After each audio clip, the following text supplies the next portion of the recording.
What's going on, YouTube? This is the No Level Cap podcast, and on today's episode, we'll be taking a look at the upcoming 2026 summer anime.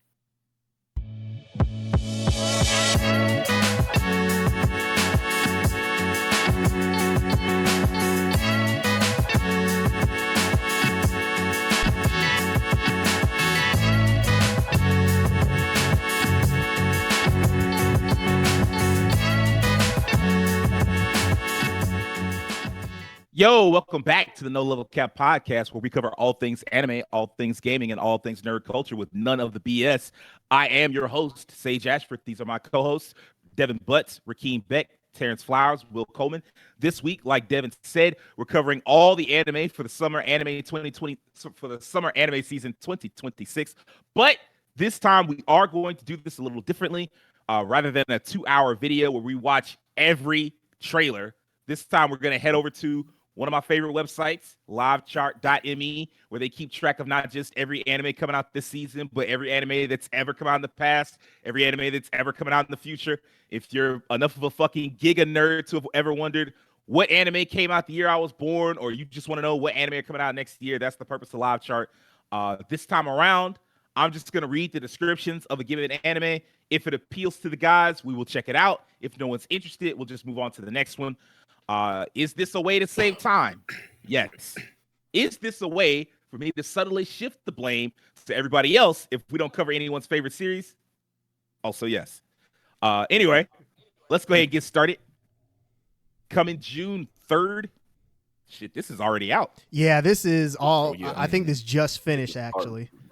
Yeah, let's skip the ones that's already out, and let's get down to. I real quick say about that one. That one really popped off online. Smoking behind the supermarket with you. I've been watching it myself. It's one of those short anime where the episodes are no longer than 15 minutes, so it's very easy to breeze through. But a lot of people have been really embracing it just because it is an older adult romance anime.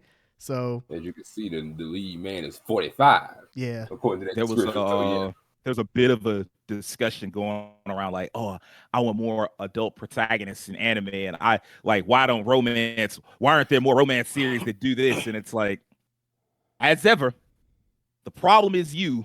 The problem is not the media. Go out there and look for it. Like, if you go look, I promise if you look for it, you'll find it. And if you don't find it in anime, you'll definitely find it in manga, because like there's so many more manga that never get adapted. And we'll go ahead and get uncomfortable real quick early on in the episode. There are so many manga that get adapted only to J-drama because they're seen as for adults, and anime is seen as for, we're just going to keep moving. All right. That's facts. I mean, you ain't wrong. This is truth.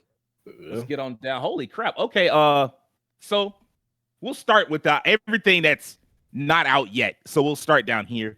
Coming June 24th from EMT Squared. Heroine, Saint? No, I'm an all works maid and proud of it. I will become the world's most wonderful maid. With her skirt fluttering in black and white, the girl shouted. Her name is Melody. A reincarnated former Japanese girl, she now pursues her dream in her new life, working as an all-purpose maid for a poor count's family in the kingdom of Theolis. When she makes it, even cheap tea turns into a luxury brew, and a dilapidated mansion is quickly restored to new. Cleaning, serving, hunting, DIY, leave it all to her and her powerful magic. Unbeknownst to Melody, this world is actually an ultimate game, and she is actually the most powerful and invincible heroine, the Saint. Yet she remains oblivious to this fact. Romance with handsome men, attacks by the Demon Lord, work comes first. A fantasy of misunderstood work that unknowingly shatters destiny. Seems like we're getting more of the. I noticed we were getting that niche of maid anime now, where it's like maid isekai. Yeah, there was a time where like maids were huge, and then they kind of fell off, and it seems like now there's been a resurgence. Yep. Yeah. Thought there was a Kobo melted blood for a second. I don't keep up with melted blood enough, so I mean, he's talking about how the protagonists look. About a fourth of the cast are maids.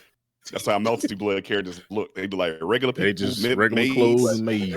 Regular clothes, white tees, white tees, edgelord. No swag. Just plain as ever, but they got powers. Anybody check this one out? Don't feel forced because nah, we got a lot to go. I'm good. I know cool. I'm good on it. I don't think this is my cup of tea. I'll probably show me a little just something go on different. my own live chart and kind of skim through what I want to see myself. Save ourselves some time. From overshadowed to overpowered, second reincarnation of a talentless sage. Damn. This time it's also coming from EMT Squared. They getting to work. Okay. I looked at everybody and y'all broke, so I broke. Like shit. Let it sage step it up. Can't have no talentless sages around here. The great sage Eftal dies in despair after failing to reach the peak of magic. But 400 years later, he's reborn with all his memories and power intact. In a world where magic has decayed and ancient spells are treated as miracles, Eftal storms into a prestigious magic academy to reclaim the true art of sorcery. As his power shakes the world, long-forgotten legends begin to awaken. Why are there 8 of these every season? Man. Christ. It's the flavor of the decade. I feel like when I saw second reincarnation, I was like, this nigga failed twice. God, dog. Well, I guess that's why he's There talented. might be something in Shenron. To be honest, for me, Dragon Balls. for me, when it comes to these type of anime, unless I hear some buzz about them, I don't really pay attention to it. Just because there's too many things that just look same old samey to me.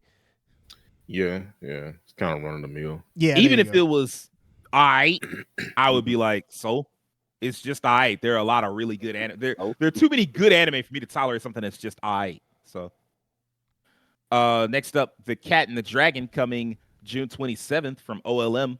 An orphan dragon is unexpectedly taken in by a family of magic-wielding cats and becomes their protector. Okay, I'm going to stop us here. I want to watch this one. I was going to say that actually sounds interesting enough to watch. They didn't tell us anything. I got to watch the trailer to find out what's happening. I mean, it was a very straight to the point synopsis. It was intriguing. Yeah, so. very straight to the point. The Cat and the Dragon. I mean, a dragon being raised by cats. 1個の竜の卵が産み落とされた。彼は森の猫たちを家族として今も守り続けている。Bruh.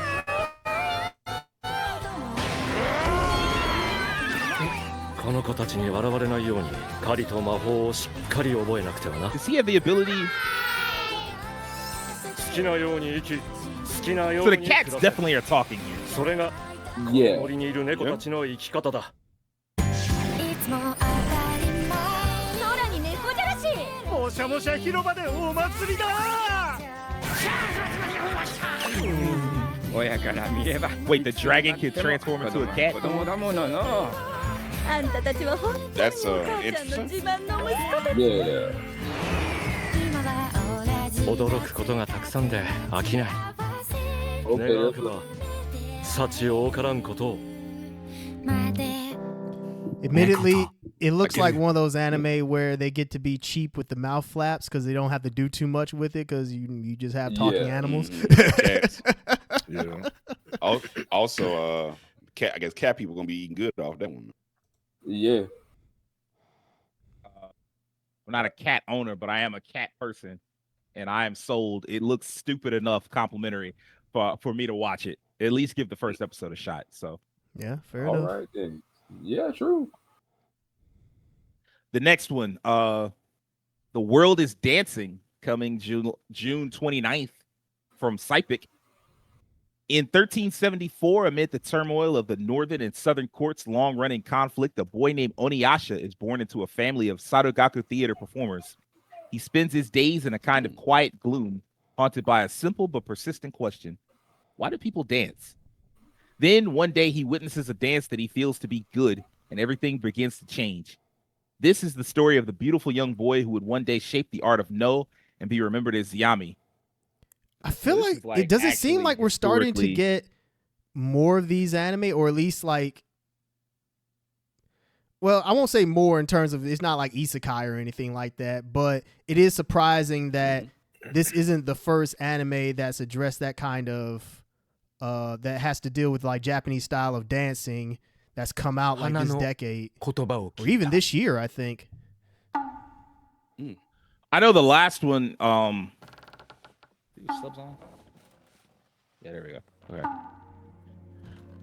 I can see that. I like there. One of the things that has been popular lately is like anime,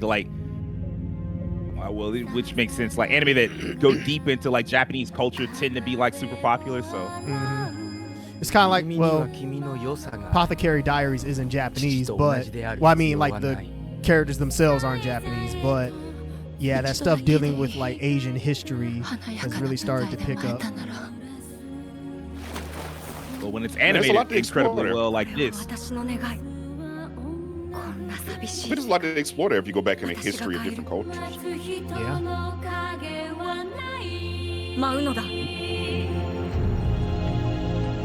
This is gonna be one of them shows that's gonna benefit greatly from solid animation. It's like it's animated very well. Yeah, that's what I'm saying. Yeah, you need that for. What was that other anime we saw like a couple of seasons ago that was like a dance anime, but this animation was a little sketchy? You talking about that rap one? Guy and a chick. I think so. They was like dancing in the water and on some scene.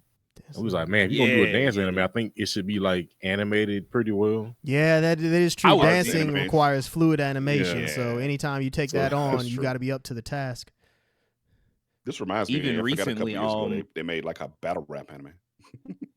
Oh yeah, they did do that. Yeah, they did. They made a couple. Even recently, I was watching Welcome to Demon School, and they had like a musical episode, and they had to like step the budget up. I mean, like the show doesn't look bad, but they had to step the budget up beyond what they normally have just so that they could do the episode, like, because they had dances and stuff like that. It's like, okay, well, we can't fuck this up, so we got to spend a little bit more money on this episode. So next up, coming June 30th, 2026, the Oblivious Saint can't contain her power. I feel like this is not the only Saint anime. In fact, I know it's not. I know there's at least one other one. Lady Carolina, the overlooked daughter of a powerful duke, has always believed herself to be the black sheep amid her illustrious kin. Her father is the distinguished prime minister.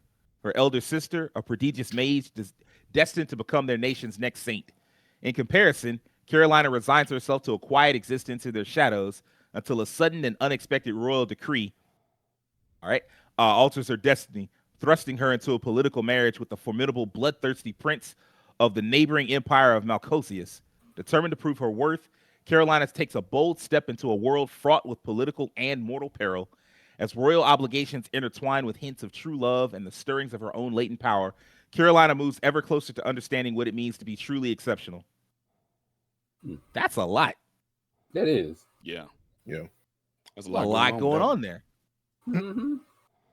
It's one of those where I feel like the abundance of anime is to its detriment because there are so many. It just feels like because like it sounds like they're trying to do more than the average like fantasy romance type series, and yet I feel like there's a chance it might be lost in the shuffle. There's plenty of those every season. カロリーナ城、この国のためにマルコシアス帝国の第二王子と結婚してほしい。マルコシアス帝国第二王子。彼は血も涙もないと国民から恐れられている。つけられた通り名は戦好きの第二王子。Oh, bro, like a Fire Emblem character. I know. This reminds me of another anime. The protagonist, or just like in general? The kind of the story of it. Okay. There was one where this woman, she was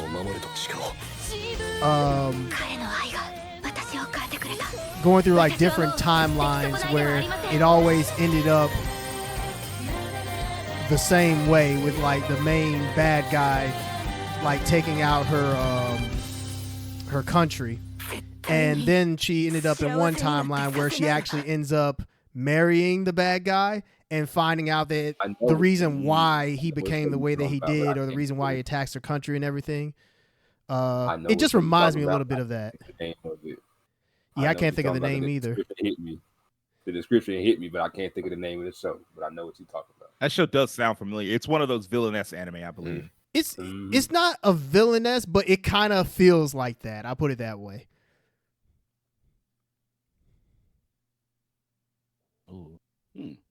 But shout out to the Bloodthirsty Prince, man. I hope I get to meet him in Chapter 6 of my next Fire Emblem game. He does look like that. Definitely look like a Fire Emblem character. Next up is the Villager of level 999, coming July 1st from Brain's Base. Monsters did not always exist in the island country of Hexeldoria, once known as Japan, but once monsters appeared, their numbers grew in an instant. 80% of the world is now too dangerous for people to live in. With the monsters' arrival, the world bestowed classes upon the people. Classes are assigned at birth, and most people live according to them. There are 8 competent classes: fighter, hunter, cleric, warrior, mage, merchant, and thief. There are 3 special oracle classes: king, sage, hero. The weakest class of all is villager.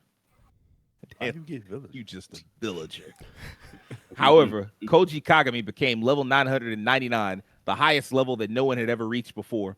When he met the daughter of the Demon King, the world started to change. Look, man, I don't give a damn about this anime, so it's all on y'all. That sounded like such an interesting premise until we got to like the latter third of it. And it was like Demon King daughter. Yeah. Demon King daughter. He's the chosen one, so to speak. Yeah. There's too many red flags here. Yeah. I'd have to see a trailer later. He ain't got a level cap. He do got a level cap. He hit level 999. That's the level cap. That man got that Dark Souls New Game Plus level. He do got the FromSoft level cap, because that shit always high as hell for some reason. Next up, Dara-san of Reiwa from Asahi Productions, coming July 2nd. After venturing into a restricted, treacherous mountain forest, siblings Hinata and Kaoru meet a terrifying serpent god and become besties. Despite her initially scary appearance, the self-named god of misfortune is awkward, lonely, and surprisingly easy to talk to. This is the tale of unexpected friendship and the many comedic, heartfelt adventures that ensue. Okay, that's interesting. I could check it out with that synopsis. Yeah. I'm not gonna lie, some of the background pictures had me curious. I was just gonna say, I noticed this. What we getting ready to get into, but we'll see. A little wild. I didn't see it till y'all pointed it out. Like a boa from One Piece. Literally. I know. Turn it off. There we go.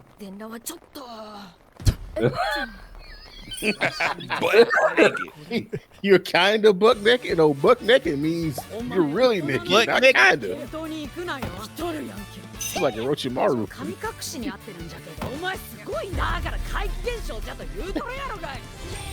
Why is it spicy?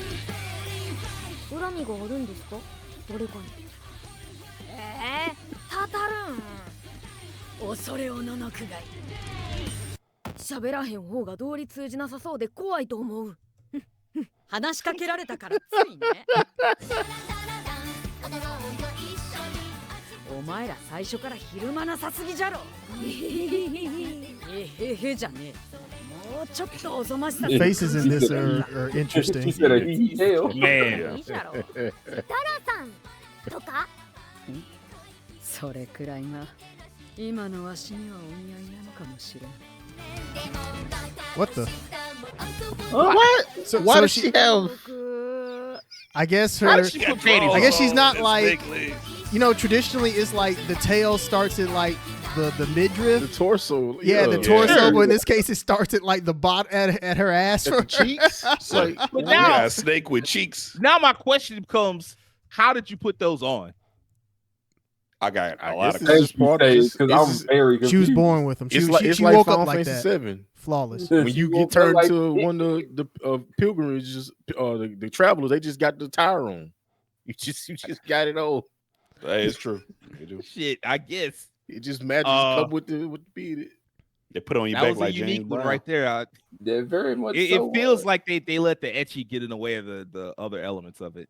But it's crazy because it seems like it could be pretty wholesome show because it's like kids and adults, so it's not really going for like traditional harem shit or nothing like that. Right. But yeah, that did seem a little. I don't know. That background don't look wholesome to me, man. I didn't notice until y'all said something about it. I'm like, oh. I just noticed the bikini, bikini part on the right, and then we got Santa baby, I guess, on the left. That is kind of wild. I ain't gonna. Are they just dressing her up? Is that the anime? I don't know. Maybe there's moments where they dress up. I can tell you already with this next one that we probably ain't gonna want to watch it just off the title. All right, let's go. Like Exiled. Two cores back to back. So hey, wait. I can tell you already what's going to turn us off. Look who's animating it. Oh, you know everybody's favorite studio, Go Hand. Whoa, boy. The Heavy Knight is a defense specialized class that draws enemies to protect allies. But even among defensive classes, its abilities lack versatility, and its offensive power is too low to level up properly. For this reason, it was branded not merely a disadvantaged class, but an outright defective one. Born into House Edvon, a lineage of master swordsmen for generations, Elimus manifested the defective Heavy Knight class during the Baptisma, a crucial ceremony for the heir, and was stripped of his position as next head of the house and unjustly exiled. However, in that moment, he recovered the... Say what? Just because he a tank? Dang, somebody got to draw aggro, man. I mean, they just told you being a tank is ass in this universe. Hey, man, think about all the heroes shooters. Everybody lock in DPS immediately. I was just going to say they must have been playing Marvel Rivals when they made this one. As a tank main, I feel offended. However, in that moment, he recovered the memories of his past life and realized that this world was... Oh, you made it. Now it's uninteresting. It actually was kind of a cool idea at first. But, actually, this is a magical world for a VR online game. VR online. Before I died. Before his death, and Elimus knew that the Heavy Knight class was the strongest of all. Of course it was. Exiled from the Count's household and now a lone adventurer, Elimus leverages his past life knowledge to the fullest, beginning his efficient conquest of this world. Man, y'all hit every check mark y'all could to make me be like, fuck this show. Like, of course, he's the chosen one. He's from, he realizes this is actually a video game. The class that you thought was trash turns out it was the most broken class in the world. And now you got to go get revenge and take over. Like, man, shut the fuck up. Yeah. Cut this shit off. Yeah, immediately. The good stuff. The good stuff, man. Shout out to my tank mains out there, man. Shout out.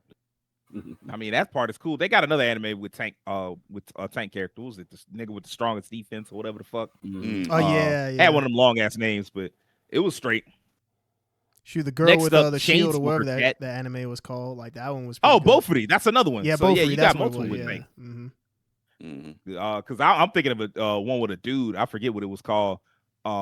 He had like some unbreakable shield, and he was that guy because of... Anyway, Chainsmoker Cat coming from Biburi Animation Studios on July 2nd.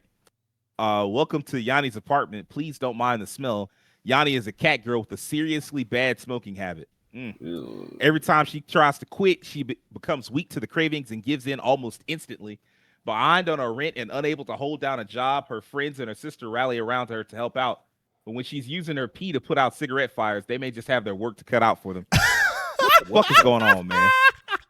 Will she ever get her life together, or is she doomed to live as a chain-smoking slob forever? I remember. I think we saw this one. Everybody wants to be a cat. I've seen a tiny piece about this show somewhere. So, we definitely saw the trailer for this. It can't be so bad that you got to pee on your cigarettes to put them out. I can't imagine the odor in that place. I know it smells it. Oh, we gotta fight. You might have to. Oh, that's exactly what yeah, ain't no, I ain't trying to hit none of that.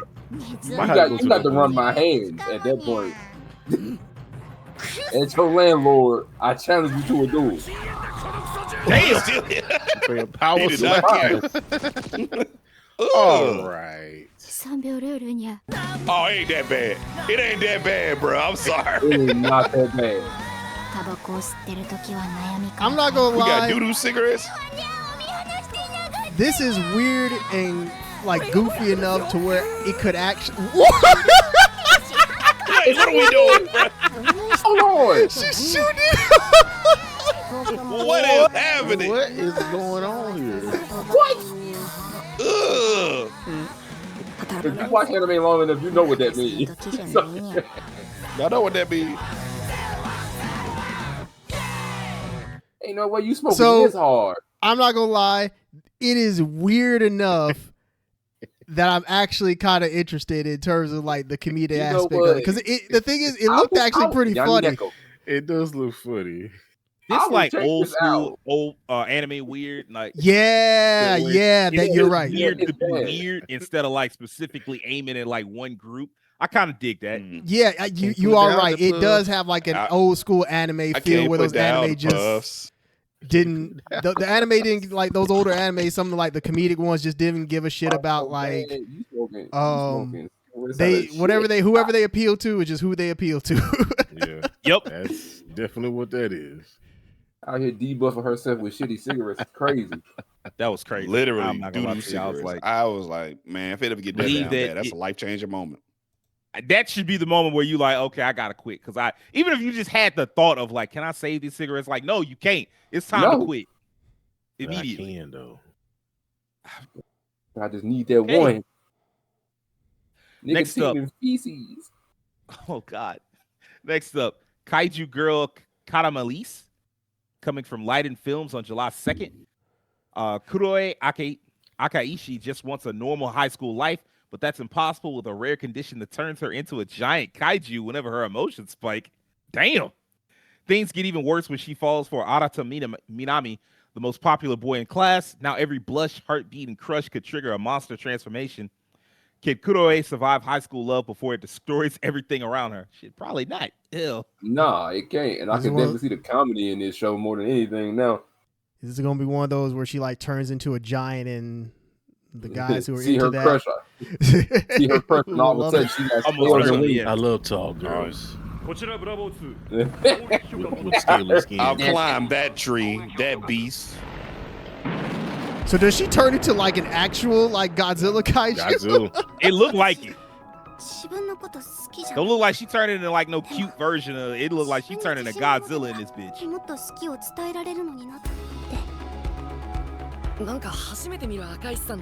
got the hallmark traces showing that she could be a monster here, and I see it. It's the hair. It's the hair. Look at her. 円盤生物みたいで姿勢悪いとブスに見られるよいい波乗ってね赤石さんっていつも凛としてるイメージだからこの調子ならすっごい似合ってるよありがとう気持ち聞かせてくれて南くんと一緒にいるようになってから私こんな気持ちにしてくれてありがとうママは心配だぞ世界一危険な恋になっちゃうんだから久しぶりですね赤石先輩 Okay. All right then. 緊急速報 They call Kafka. Is that a crossover with Kaiju no more? Oh my goodness. He legitimately turns into Godzilla. All right.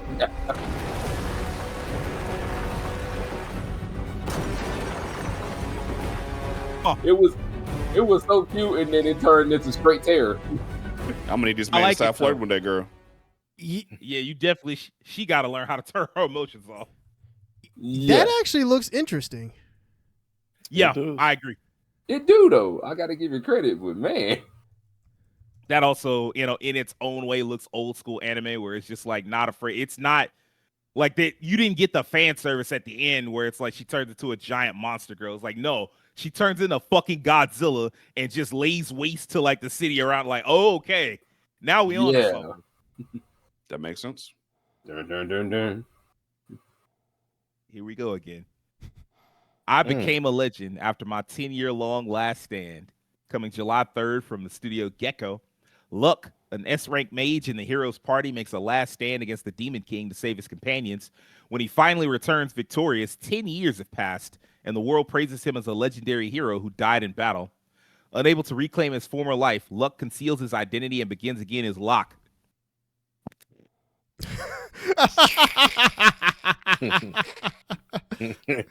F rank, let's go. This nigga didn't even try. I used to be Luck. Who you gonna be now? Locke. So go down the vowels. It's like, I'm starting from the beginning. Instead of lucking in, I'm gonna lock in. I'm gonna lock in. Yeah, man. Lock in, man. And if I can't lock in, I guess I just got caught lacking. Yeah, that's what he should have called a hero. And everyone thought he died. and so that nobody believes he's who he says he is, so he has to change his identity and start. Yeah, I don't hate that part. What was that anime where the demon lord he reincarnated himself, but so much time had passed that his legend had changed, and so he had to like come when he reincarnated, he had to remind people like, yeah, I'm a real person who existed. I forgot the name of that show. Like Demon Lord 2099 or some shit like that, 3000, something like that. I know what you're talking about. I remember that shit. I don't particularly feel interested in checking that one out. Anybody else? I'm good. Nah, I'm good. Here we go. The Frontier Lord begins with 0 subjects. Coming July 3rd from Animation Studio 42. God damn, please work a little harder on that name. Get your branding right, man. Diaz finally returns home after decades of war. He's hailed as a hero and promptly rewarded with his own domain, which turns out to be little more than empty plains, population 0. Diaz, who has only ever known battle, finds himself at a loss. How is he supposed to survive, let alone cultivate his territory into a thriving, prosperous dominion when there's nothing but grass as far as the eye can see? Hell, it's already thriving and prosperous. It's good land. Fortunately for Diaz, a horned girl by the name of Alna is about to show him there's more to the plains than meets the eye. I could check that one out. Let's see what's more detail about that one. Meets the eye. Looks strong in the face. See it. I think there's one on somewhere else. Okay. But yeah, I mean it's a little different. It's not just like, hey, I'm the greatest ever, come worship me. So it's more like you get your reward. I mean, that was a common thing back in the day. When once you help someone win a war, you get your own land and like dominion. Yeah. Be over. But like that man got dominion with nothing on it. Just like, hey man, you got land. That's all you got. Ah man, it feels good to have land. 戦争で活躍した褒美にと王様が領地をくれた。私の領地、草しかない。 That's a lot of land, bro. It is. It's hella land. But all he do is fight dudes. He don't know about how to do that shit. 両親の遺言も守れそうだ。お前は誰だ？何をしている？ディアスさん、俺あなたのところで働きたいです。早く帰ってきてね。待ってる。僕の名前はエルダン・カスデックス。エルダンって呼んでほしいの。私はあなたの味方だ。たとえどんな敵が相手でもあなたを守ってみせよう。Right? I think they try to give me more questions. Yes, it didn't really compel me. Same. I'm interested in checking it out, but it didn't tell me what the mode of the show. I guess Yeah. Draw this, then die. Damn. Coming July 3rd from Shin-A Animation, which is interesting because Shin-A can also. Never mind. Ai Yasumi, a first-year high schooler living on the remote island of Izu Oshima, has one obsession: manga. When she discovers that her long idolized but reclusive favorite manga creator, Hoshino Sensei, will make a rare appearance at Komishiya, Ai doesn't hesitate. She has to meet her hero. But that single decision sets off a chain of encounters that will shatter her assumptions about art, genius, and what it means to truly create. I'm interested. Yeah. Mangaka love writing stories about stuff like this. Yeah. Being a creator versus what the industry is actually like. Right. Like you get a few of those. There aren't a lot, but there are a few, and they're all like fairly noticeable. Yeah. I always think they're hilarious because like if it's a manga, the company had to sign off on it. They're like, oh yeah, this man really does not like us very much.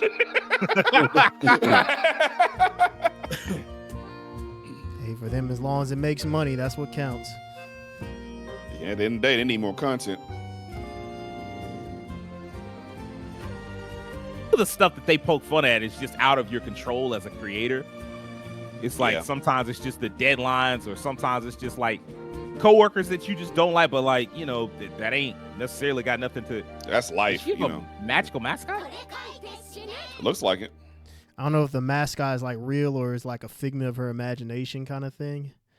Oh, it could be like, like y'all each creator has their calling card mascot in the mangas, like their writing. Could be that. That could be the reference there. That looked fun though. Or I say like the concept is fun. Like the trailer was kind of like it didn't match up with what I'm getting from like the description, the synopsis. It didn't quite match up. That seemed pretty heavy compared to what we saw. Yeah. The description is like comedy and otaku culture. I'm like, okay, so I'm picturing something like off the wall, and then like the name draw this, then die. That shit all just it's telling me like, okay, this is gonna be some weird off the wall type shit. Maybe another trailer would say something different, but we are on a time crunch, so let's just keep going. Sir, yes, sir. Sorry About My Little Brothers, coming July 3rd from Le Duce. I think that's how you pronounce it. Huh. Ito Narita is a high school sophomore who must live with a new family after her mother remarries. After moving in, Ito learns her stepfather already has 4 sons, the eldest, Gen, the second son, Raku, the third son, Shu, and the youngest, Rui. Suddenly, she becomes their older sister and struggles to get along with her new siblings. That would be a drastic life change. Yeah. So my only problem with this is romance is a tag going in with it. Yeah. That's the only issue here. This could have been like a fun like family type of show, but the whole like, oh, I might fall in love with my stepbrothers kind of thing, like I don't know about all that. Man, that concept has been done before. It's yeah, for sure.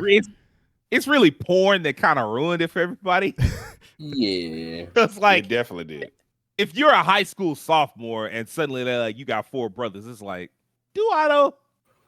I'm like 16. Like, I really don't like these just the people I live with. Like, I'm not necessarily related to them, like in the same way that if they were like you grew up with them from like 6, that would be different. So I mean, I can see how they would try to sell you on this. Unless she's trying to date other people and her brother's getting away, now that'd be way more hilarious. Yo, that would be lit. With 4 brothers, that would be freaking hilarious. Who is this? Who over here? Like, first off, nigga, you don't even know me like that. Get out. That shit would be funny as fuck. So there's a lot of potential. I mean, like, I don't know how that shit winds up playing out. Damn, you trying to talk to my big sister? 3人家族になると思ったらようこそ成田家お姉ちゃん弟が4人あなたへ合言葉なんだ今の俺と年変わんないじゃんついでに綺麗にしようと掃除ぐらい自分でできる喧嘩ならさっさと仲直りしてくれよ勝手にさせとけってあんな赤の他人最初から言ってくれればよかったのにお姉ちゃんまではいらなかったってそれでも僕らは家族になったんじゃなかったの大嫌い私が欲しかったのは普通の家族じゃなくておかえりリト母さんがいなくなってから弱音吐かずにやってきたからさ新しい It's definitely more along the lines of like a traditional rom-com. Yeah. 僕があったかくて幸せこれが兄弟ってやつなんです Like as opposed to it being like more of a wacky type of comedy like we was talking about. Yeah. 俺だけ普通ができないしたくてもできない気にかけてくれればくれるほどおかしくなっちゃうんだよお前がそばで笑ってるとなんか安心 Oh yeah, they definitely into that romance. Yeah, they definitely lead into it, but I also see how they kind of lead into those inner family problems, but I don't too much care for where they Sorry about my little brother. 都合のいい時々甘えてこないでよこのシスコン That's also not possible. He just met you, like just met him. You already calling him some great stuff. That is kind of hilarious. You got a teenage sister, and like your younger brother is like 6'5". Like that's very common. This dude look like he ready to play basketball. Well, unfortunately, right it is because my little brother was 10 years. My little brother was 10 years younger than me. It's like 6'4", 6'3". So yeah. Well, 6'3". Oh, dude. Tell him to go hoop. I was thinking it. He did. Hell Mode, the hardcore gamer dominates in another world with garbage balancing. Season 2.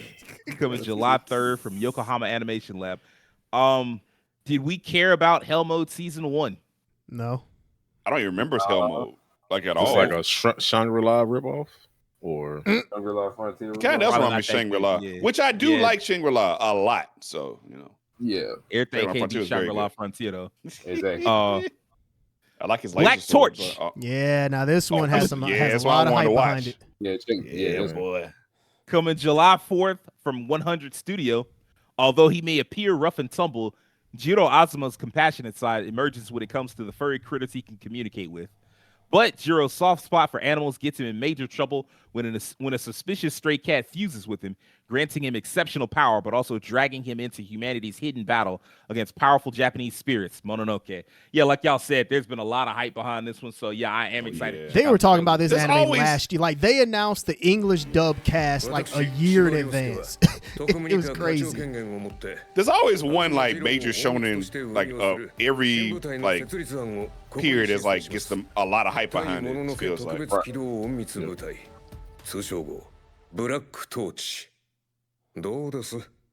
This shit reminds me of what's that one anime, Blue Sea? Oh yeah, Blue Sea. From way back in the day. I watched Blue Sea.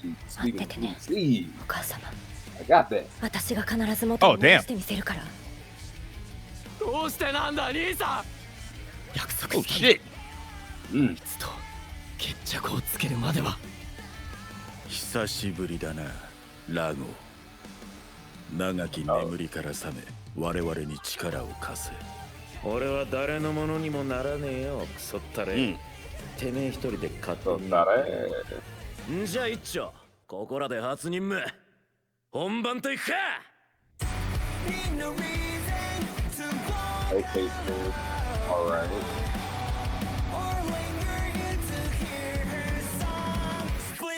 Oh my goodness.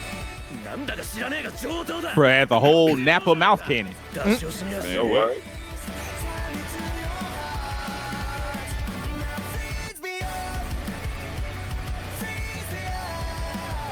this is giving me the vibes of like so many good shows. Like this, I'm getting like some Blue Exorcist, JJK. Yeah. Fire Force a little bit. Yeah. Fire Force. Even Kaiju number 8 a little bit. Kaiju number 8, yeah, with some of the character a designs. little Bleach-esque kind of. It could be the Gachiakata of this season. Yeah. The way you Devin said that reminded me of, I remember Skip Bayless back in the day. Feels a little Bleach-esque, if you will.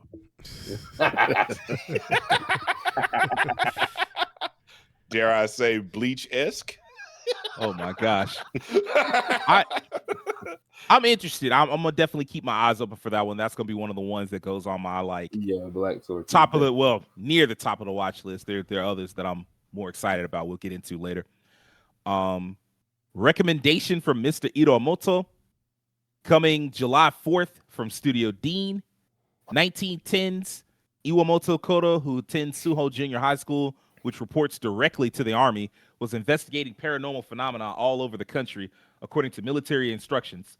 A boy with special powers he met in a village rumored to have black snow. Iwamoto, who showed his use to a boy who thought his ability was ill, told him what he had in common and offered a letter of recommendation from the school. What the hell is happening here? A lot. The description is a mess. A lot is happening. It's like AI description because it's like, oh, what the hell is going on? Fuck that.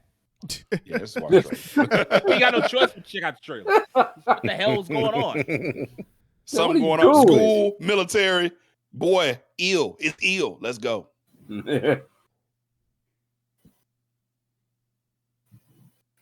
Sure, I like the that uniforms. Look cool. この超常現象も必ず人間なんです。岩本さん。これだけの能力近づいてはなりません。異形の出現。Oh. こんなところに相手はもしかしてこれを聞いてあなたはどうなさるおつもりか See, this is why I went to the trailer because this looks much more interesting than that weird ass synopsis. 正しい使い方を知ればきっと人のために生きられるこの力の持ち主を頑張って見つけましょう。天場はいつも岩本さんのご武運を祈っています。まだこの国この時代 Really specific time period too, like 1910. Yeah, this is like before Imperial Japan is at like full, but it's still in that era. Like, it's interesting. Right Like, before kinda World leads War up. One. Yep. Yeah.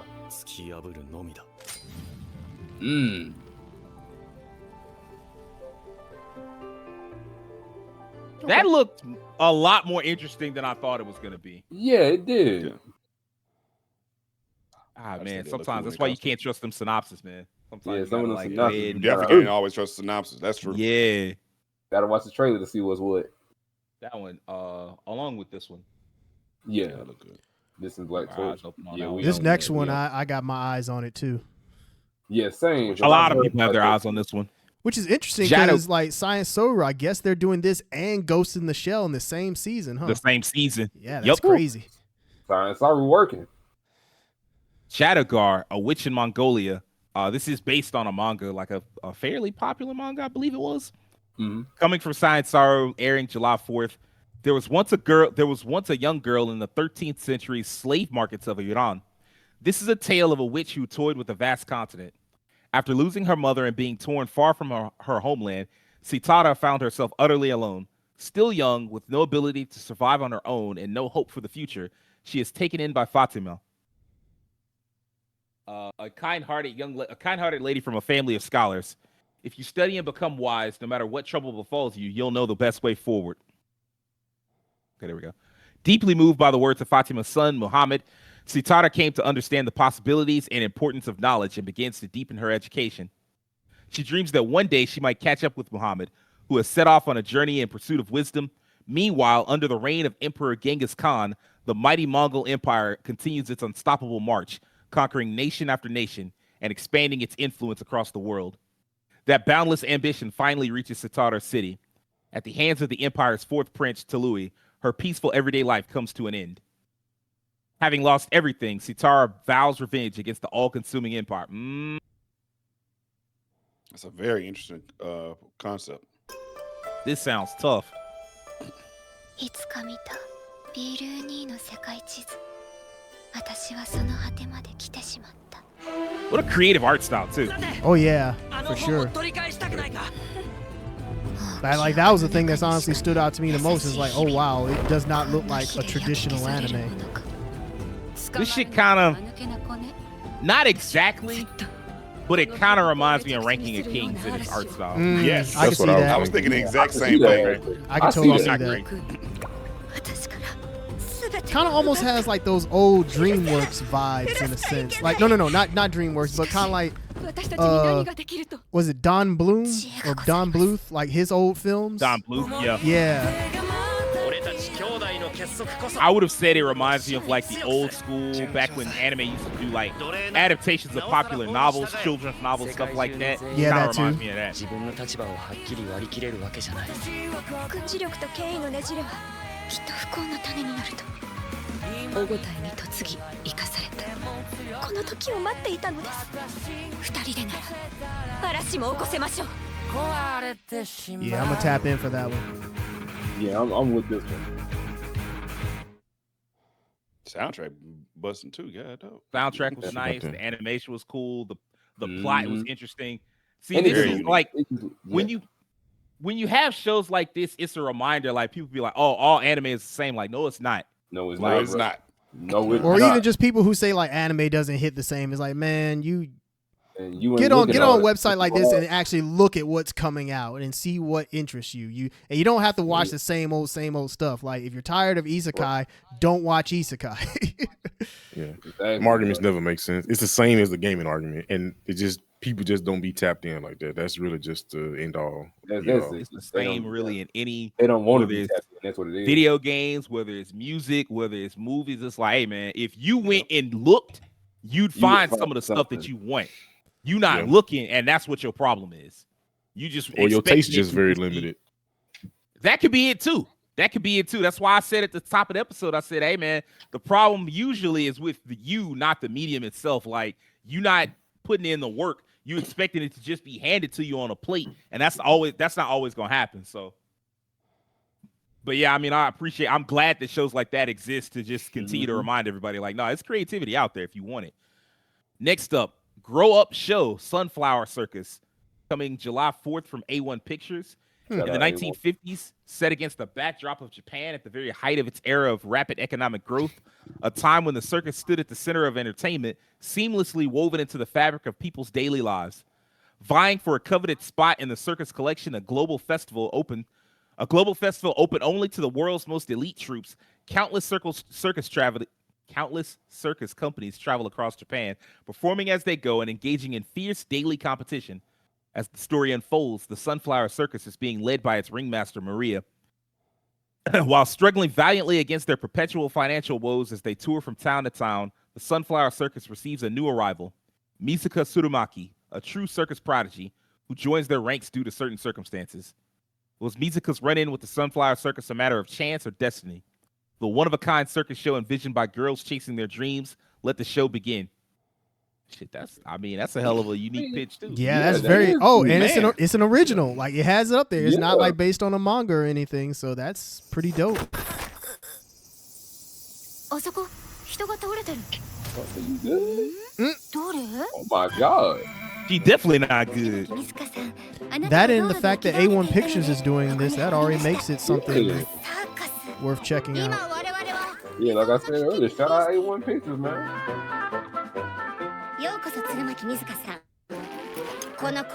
Admittedly, though, didn't it say this is taking place in the 50s, or did they say it started in the 50s? I think they said the 50s. I don't know about this. This also like made the me. 50s. I'm gonna press X to doubt on that. What'd you say, Rakeem? This also makes me think of the circus used to be so common when I was a kid, and that's kind of like feels like it's way more uncommon now to see. Usually, if you're like in a bigger city, you get stuff like Cirque that'll come in, because Cirque is still huge. Circus Olay. I think that's what happened to Circus. It just transformed into Cirque.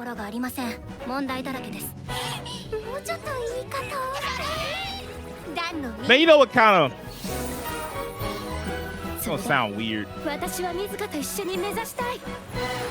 I wish this wasn't an all-girl show.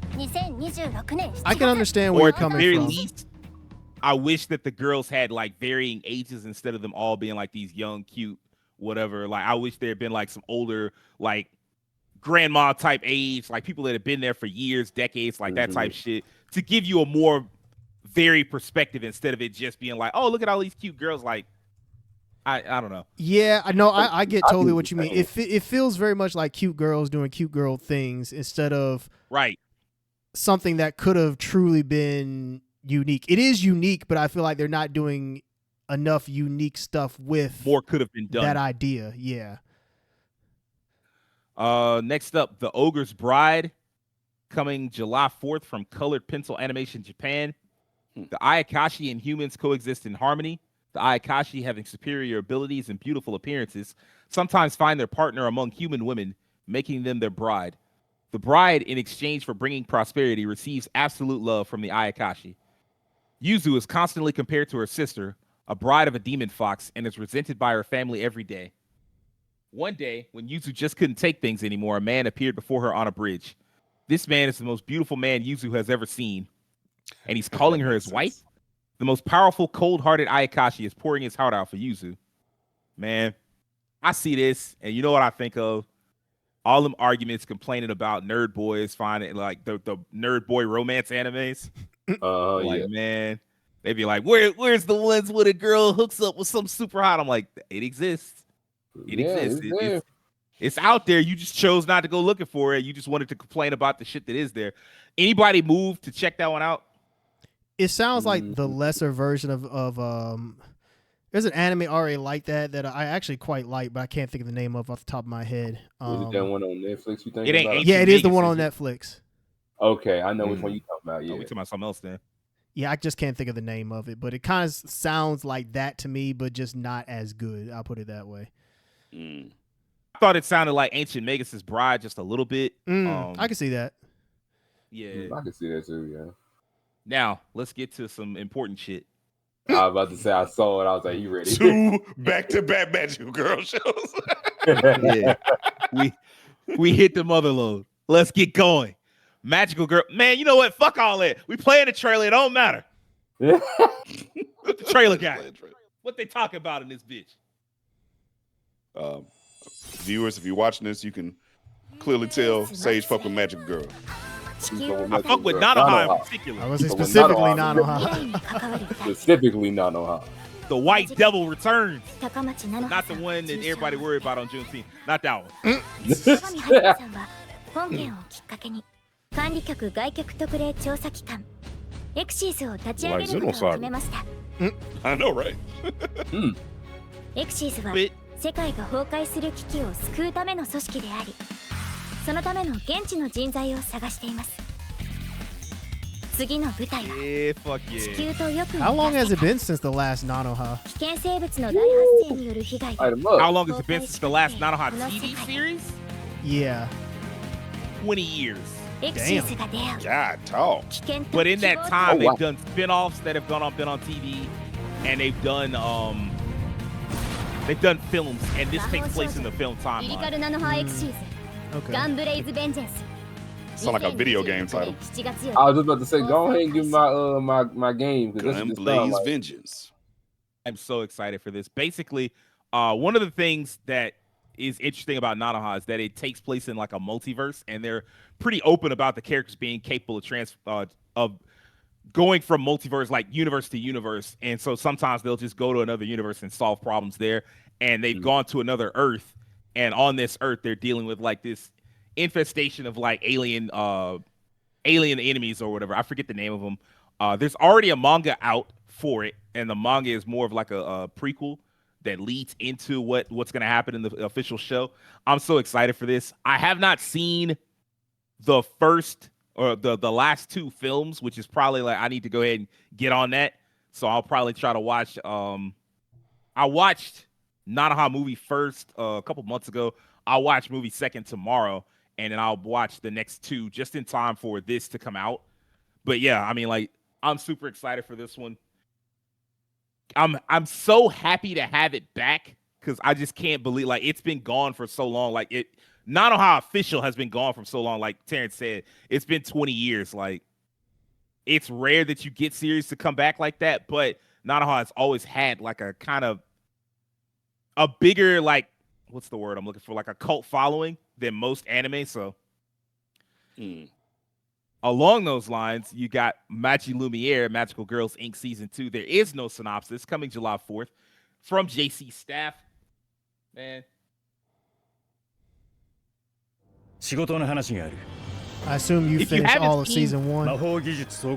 I do need to finish season 1. Season 1, like, if y'all haven't seen it, it's like Magical Girls in this universe is more like a job. And you can get hired to it and work at like a company for Magical Girls, just like everybody, like any other job. Oh, okay. And like the protagonist is like this well-meaning young girl who graduates from college, and she's like, oh, I'm gonna go out and find a job, and fails at finding a job everywhere until she finally gets a job as a magical girl.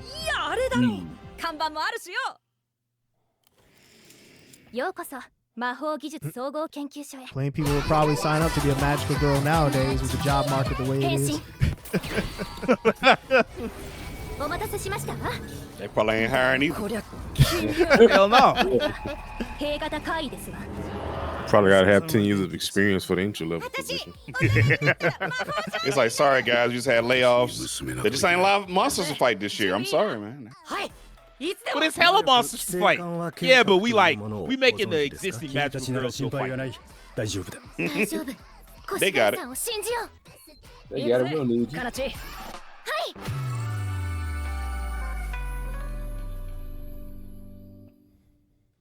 What I saw of this, I liked a lot. It was like, it kind of balanced the idea. It feels like if Pat Labor had a magical girl show spinoff. It feels like they still, interesting. They still do the job, like they still fight monsters and shit, but there's also like a focus of what it's like outside of fighting monsters, like how to balance a business, how to afford new equipment, how to support all your workers and shit like that. Like there's as much workplace stuff as there is magical girl stuff. So it's very interesting. It's a very cool spinoff on what already exists. So I'm excited to check this one out. I'm going to actually have to go try to catch up on season 1 before this comes out, which is, oh man, I'm going to have to cut some shit. There's definitely, I'm going to definitely have to cut some shit. There's some stuff that I'm watching right now that I'm behind on, and I'm going to just have to be like, I'm not catching up. Cut it. You need to cut it. All right. The Duke's son claims he won't love me, yet showers me with adoration. It was a marriage proposal from Julius. Oh, coming July 4th from Zero G and Grass Animation. It was a marriage proposal from Julius, a very elite nobleman. Elsa is wondering, why would such a distinguished man marry me? But after the wedding, Julius, who had been kind and gentle up to that point, changed completely. In a cold voice, he tells her, I have no intention of loving you. Damn, this should sound like a Lifetime movie. It do. I have Pride and Prejudice. I'm not particularly moved to check this one out. Anybody want to give something to y'all? Not for me. I'm good. Yeah. Okay. We can keep it moving. We can keep it. Rich girl caretaker. I'm secretly the caregiver of the most popular girl in this rich kid school. Coming July 4th from Brains Based. Hinako Konohana is the perfect young lady, graceful, elegant, and flawless, or so everyone thinks. Behind closed doors, she's a total disaster who can't even handle basic chores. When ordinary student Itsuki Tomonari becomes her caretaker, he's thrown into 24/7 damage control, maintaining her perfect image. It's awkward, nonstop chaos, but it starts softening into something that feels like love.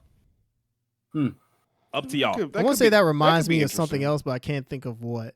Like something that had like a similar concept where like the perfect girl, like you actually go to her house, she's not perfect behind the scenes, and it's all like a facade that has to be kept up. Yeah. My brain went Richie Rich, but no, it's not quite the same thing. I'm gonna say that we need to keep it moving. No, keep it moving. No, definitely keep it moving. Keep it moving, no doubt about it.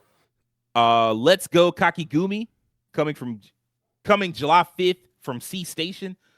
The story of Let's Go Kaikigumi follows a nameless protagonist who is 6 times more vulnerable to spiritual phenomenon than the average human being. One day, the protagonist encounters Mechako, a mysterious girl who runs the Kakigumi, an organization that polices the behavior of ghosts and monsters that threaten human beings, and he somehow gets roped into helping the Kaikigumi, reestablish itself, resulting in all sorts of strange events and spooky shenanigans. Were the Kakigumi actually a real thing? Why this kind of? Or is that from a show? Was that from Rurouni Kenshin? The Kakigumi? Feel like Holic a little bit. The Shinsengumi? Maybe that's what I'm thinking. I've heard of Kakigumi somewhere, but maybe I'm totally off base. Kakigumi. Yeah, Rurouni Kenshin was a Shinsengumi. That is real. The Shinsengumi is real. Like several anime about the Shinsengumi. They're like a hero group to Japan. Yeah. Like a more mild killer one.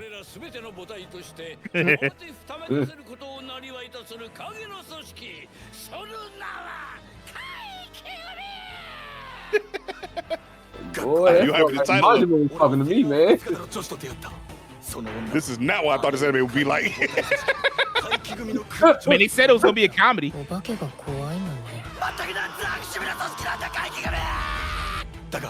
It's kind of like that anime where that girl's the only one that can see ghosts. Oh yeah. Oh my god. He was stout. It was like he need to be in somebody. Man, screaming, bro. Man, he need to be in a judo tournament somewhere. Kind of like Ryu a tad bit. Wow. Wow. All right. Okay. That could be fun. I'm interested. Oh yeah, that's Devin's cup of tea right there. I want to get I comedy. figured Devin would be on board. It's like Mob Psycho, not kind of like Mob Psycho. I could see that actually. You and I are polar opposites. Season 2 coming July 5th from Lappin Track. There is no synopsis.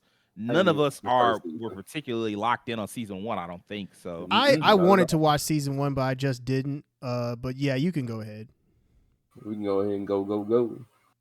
Iron Wok Jan Coming July 5th from Troika, young, arrogant Jan, determined to be named the best cook, competes in local and nationwide competitions and does not lose his focus even when his cooking makes some sick and other chefs sabotage him. Damn, it's time to go ahead and cut it on. Wait, what? This is a case of lack of self-awareness. Yes, it is. Extreme lack of self-awareness. They say he's young and arrogant, and his cooking can make some people sick. You can't be arrogant when your cooking is making people sick. I think there's more to the story, man. There's more to the story, man. I'm interested in that. I'm interested in that too. I know it's gonna be silly as hell. It's gonna be like Anime the Bear. More like Iron Chef. More like Iron Chef. Most likely. Shoot, if this man really sucks that badly, how did he get into Iron Chef? Bro, that face look like a Yu-Gi-Oh villain. He look like promise you, dog. I was like, yo, why you look familiar? Damn, he look evil. Man, got the black guy fade too. I talked about. I'm getting when the Asian dudes and the white dudes vibes. got the black guy fade. Yeah, yes. I do get that kind of vibe. They about to put out the Millennium Skillet. Bro, got fades. What the fuck? Oh, I definitely want to check this out. Also makes sense because you cook a lot, damn it. People sick. I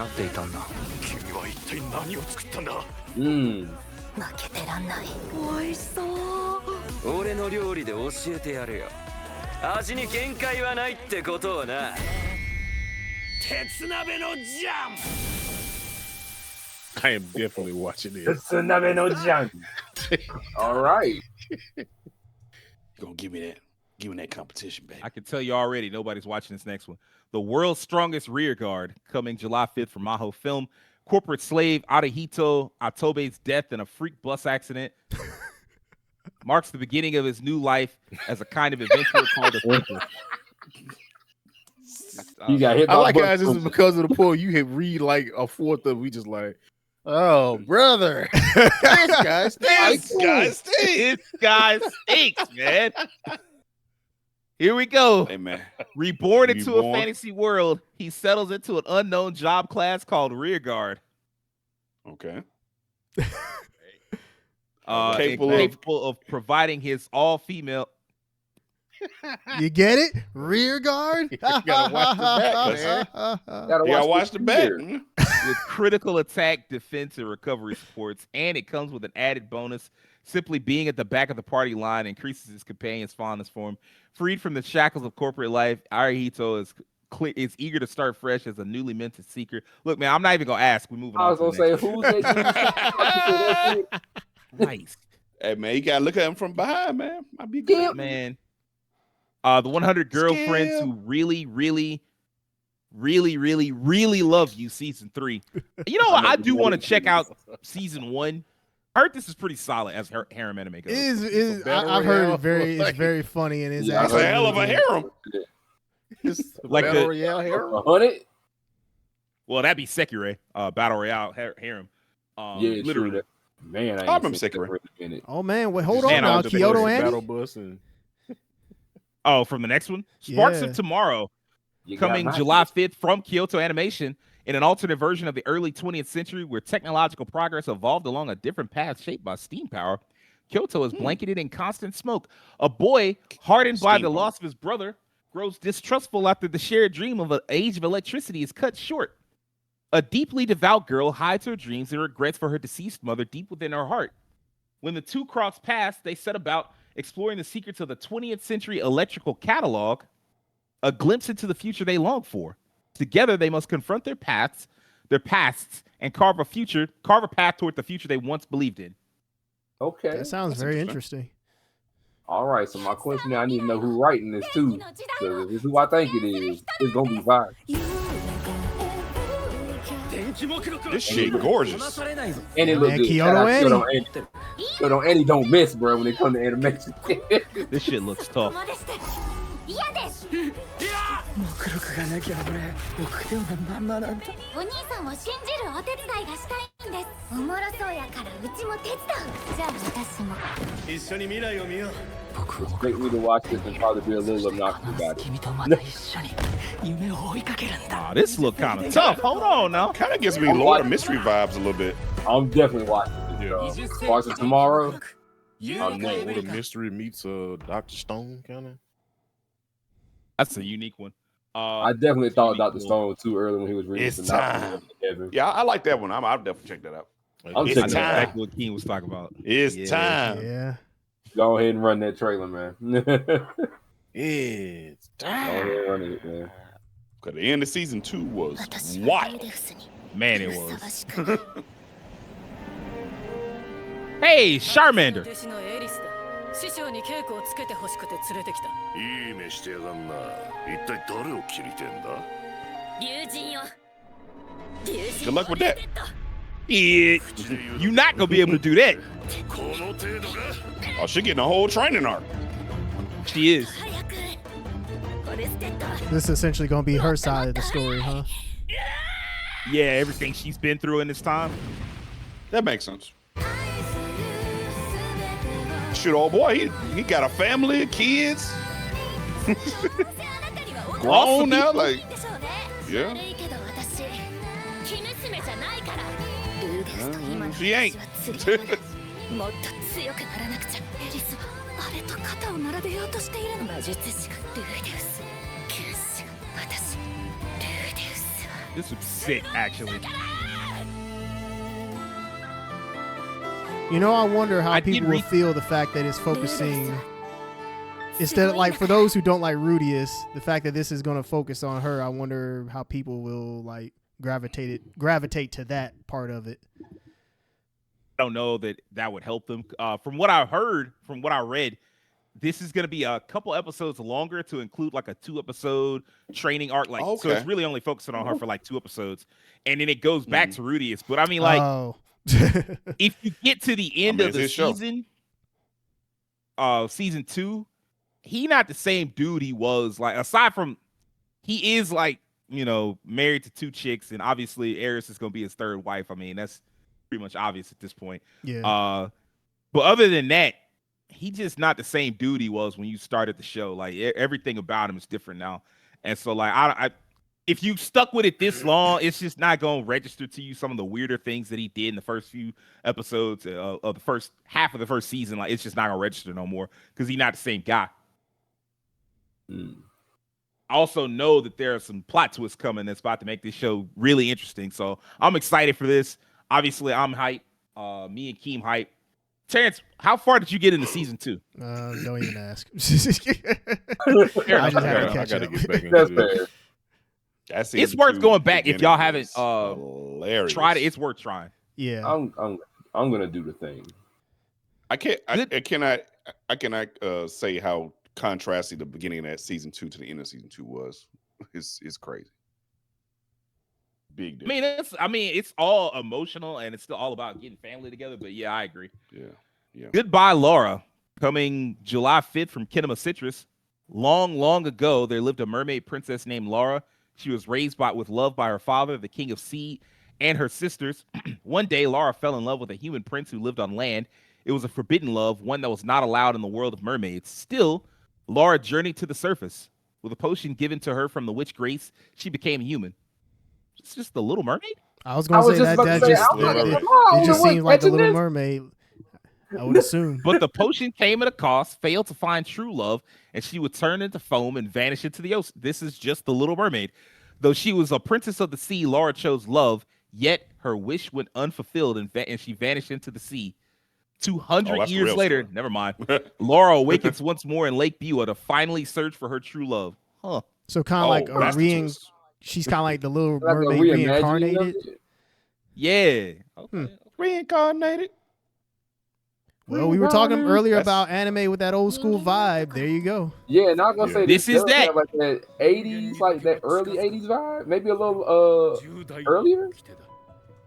Early 80s would be right. Yeah. Early to mid.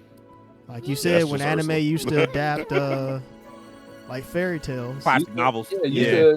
Classic. Yeah. Heck, that's fine. Shoot. How many freaking versions of Robin Hood we done made movies out of? We do it every decade. We done did a lot. I saw one the other day. They shot with Death of Robin Hood. Yep. Mm-hmm.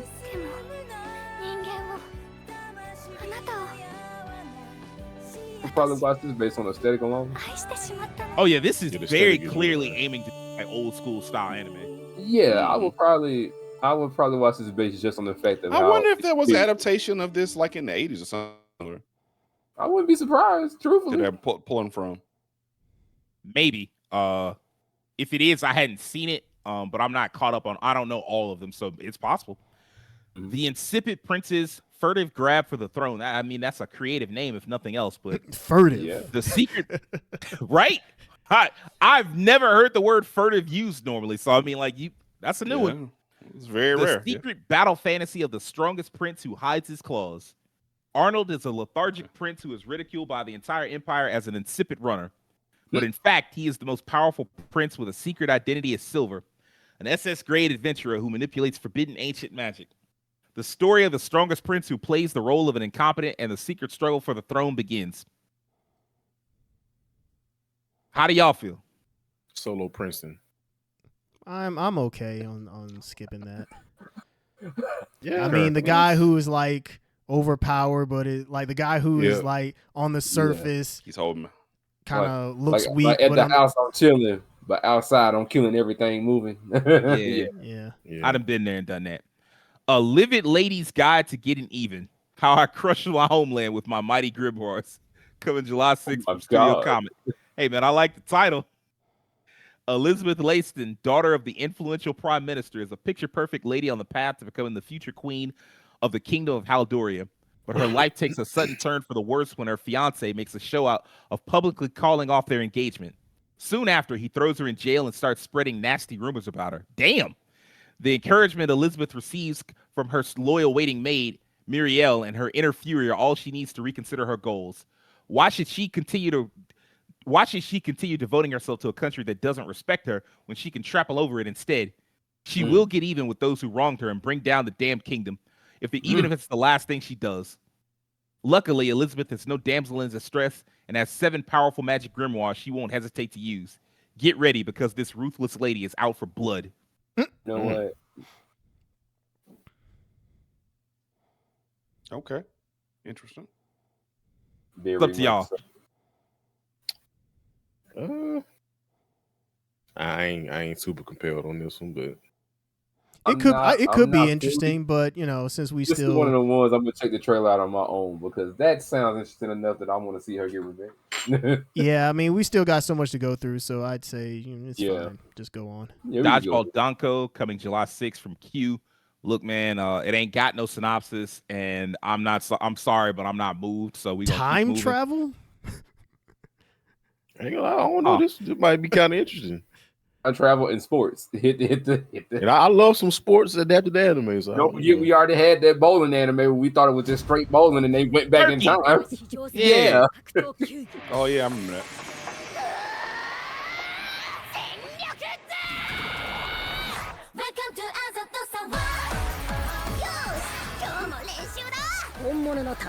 Bro, why is the her proportion? torso so Oh my long? goodness! The proportions of the tall girl. Holy shit! Oh, she got them clamp proportions. All legs, all torso. What is happening? What in the fuck? What is happening here? Yo, man. It's like the soccer game we saw yesterday. These eyes are crazy. Yo, even the jump jumping, crazy.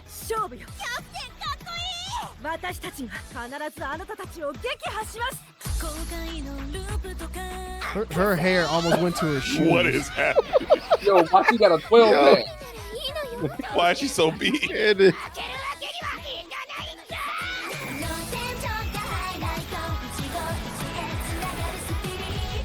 It's like, why the maid so big? What's this? The soccer anime, King? It is Zuma 11. Oh, Captain Tsubasa. Yeah. Dodgeball version. She got the red eye glow. There's a lot going on here. Got the red eye glow. That is. Oh my god. I didn't expect none of that. That looks silly. As complimentary as I can say, that is an anime ass anime. Yeah. Oh my God, boy. Yes, Yeah. I'm here for it. Next up, The Forsaken Saintess and her foodie road trip in another world, coming July 6th from EMT Squared. Rin Takanashi, a caregiver in her 30s, was unceremoniously discarded as trash despite being summoned as a saint. Damn. However, as a lover of the great outdoors and all things camping, she was blessed with a special skill, survival, as well as another unique skill. Thus, a riveting tale begins, one of sweat, tears, and insatiable hunger as Rin, together with companions she picked up along the way, leisurely explores this parallel world and savors gourmet cuisine to her heart's content. Or so the story should have gone, but it looks like their road is going in an unexpected direction. Not gonna lie, that sounds like Delicious in Dungeon with no dungeon and probably not as interesting. Delicious outdoors. It sounds like campfire cooking in another world, but with the chick as the main protagonist. Yeah, I can see that too. Yeah. Yeah. Oh boy, was I wrong about her. Coming July 6th from Project Number 9. There's a title, though. Every guy's had you know that what it's situation about. Yeah. I was wrong about it. 7 wrong. years after making a childhood promise to always be friends, Hayato is reunited with his formerly tomboyish pal, Haruki, at a city high school. Only now, Haruki is transformed into the girl every guy dreams about. While Haruki's looks may have changed, with Hayato, she's still the same pal he remembers. Despite years apart, their promise and feelings remain and deepen into something stronger. Oh, that's cute. Very much so. It's up to y'all. That's one of those like my cute dog romance is anime back. Let's that, you go. know, if you're into that sort of thing, I'd say check out. That's my dog. Yeah. I will say I want to play the next two trailers. So next up, Grand Blue Dreaming, coming July 6th from Zero G and Liber. Well, let me ask you, has anybody watched Grant? Well, yeah, I guess we go ahead and watch it. We can go ahead. Before I saw the thing, I was like, wait, Grand Blue? Yeah, that's not the that. common. This Grand Blue. Yeah, that's the common. I forgot about this.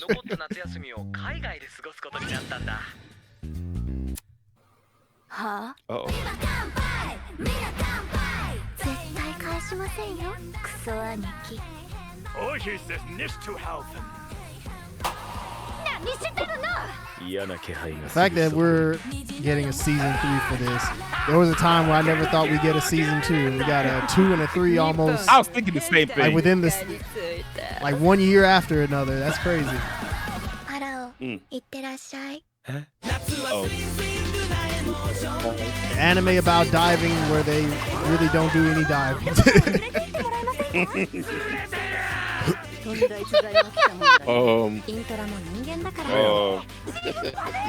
Somebody tell him fix it. I think it's stuck. Fix it.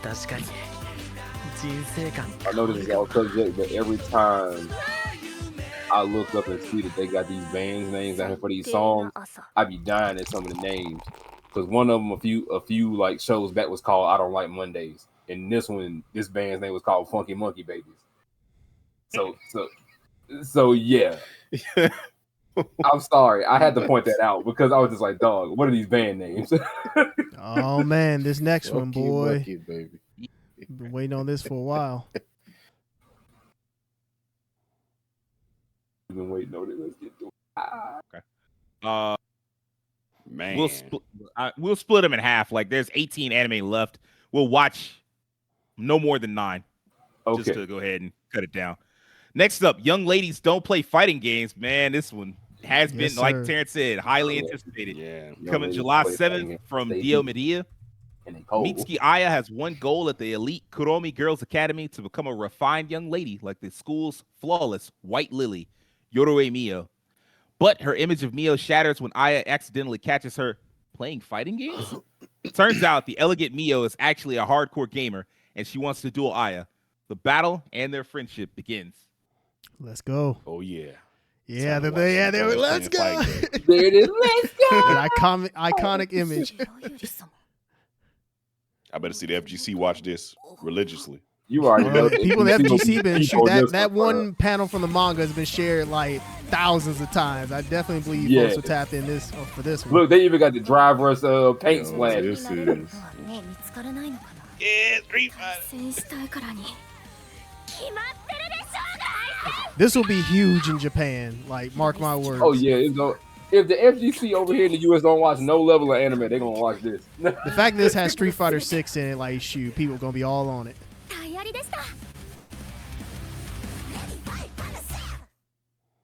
Young ladies don't play fighting games.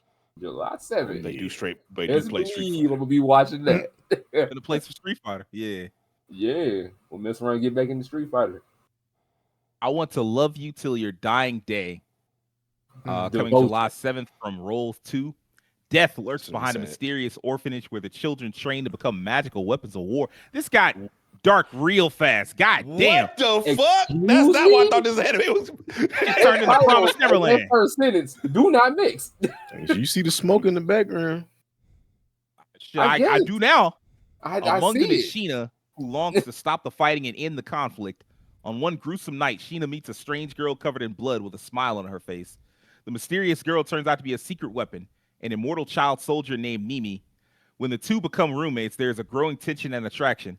How will the peace-loving Sheena live with someone who welcomes death?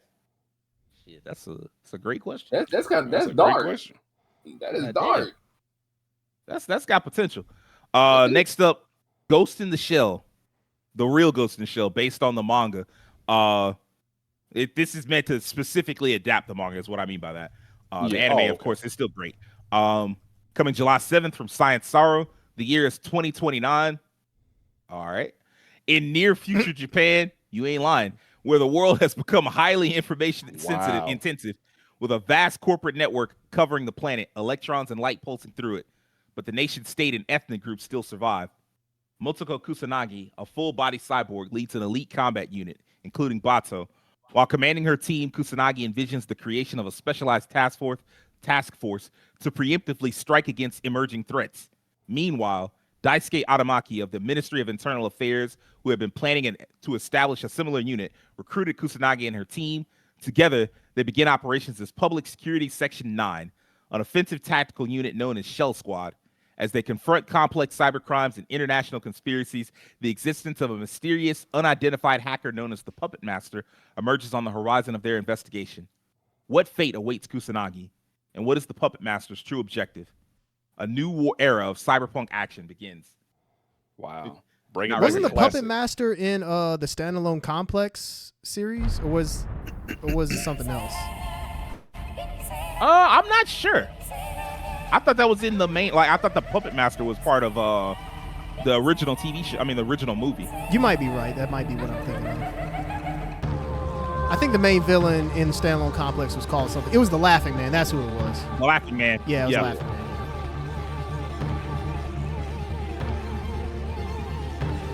Man, Science Sorrow, they have quickly established themselves as like one of the best in the industry.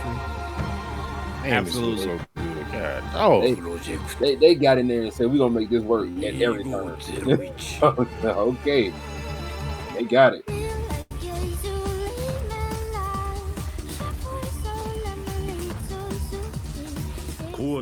It does. It's got a style to it that I like. It's got an older feeling to it, and I like that.